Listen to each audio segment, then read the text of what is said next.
it's Flag Day. Happy Flag Day. It's also President Trump's birthday. It's also the day of his big North Korean dictator-style military parade in Washington.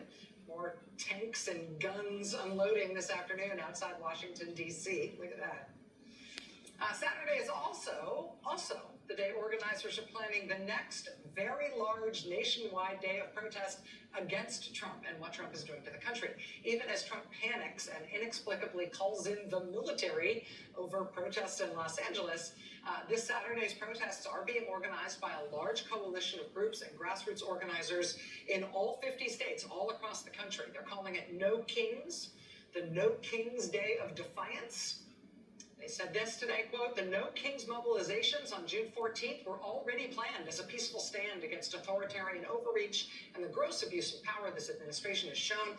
Now, this military escalation," meaning what's happening in Los Angeles, only confirms what we have known. This government wants to rule by force, not serve the people. From major cities to small towns, we will rise together and say we reject political violence.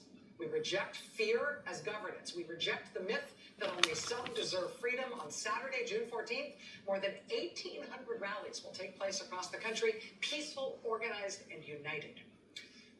The No Kings movement has posted a map online showing where those 1,800 plus rallies will be held. I should tell you, and I think this is important, of those 1,800, more than 100 of those have been added to the map since Trump announced that he was sending the National Guard into LA. If he was hoping to get people to not protest, it's backfiring. Organizers are going to hold a series of online trainings this week ahead of the big day. Tomorrow, it's a Know Your Rights training that they're doing nationwide by Zoom so people can better understand how to interact with law enforcement or provocateurs during the demonstrations. Then 2 days later, on Thursday, another big nationwide Zoom call. They're calling it a pre-mobilization mass call. That's for anybody who's planning to participate. Potentially tens of thousands of people are going to be on that call. It's basically just to talk strategy ahead of the big day Saturday.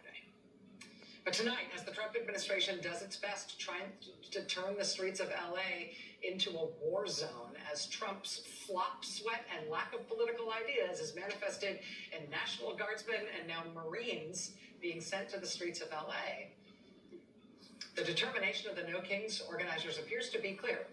Many protests, bigger than ever, peacefully, joyfully, everywhere, and unstoppable. There's nothing he fears more. Joining us now is Ezra Levin. He's co-founder of the group Indivisible, a partner organization helping to organize these protests this weekend. Ezra, it's nice to see you. Thank you for being here. Great to see you, Rachel. Has Trump's response to the protests in LA, his panic, his calling out of the troops, has it affected any of the planning around this weekend's protests on Saturday? Oh, you bet, Rachel. What it's done is drive so many new people to the No Kings website, nokings.org, looking for a way to show up peacefully against this autocratic overreach. So we've had to add more trainings on the calendar this week to respond to the overwhelming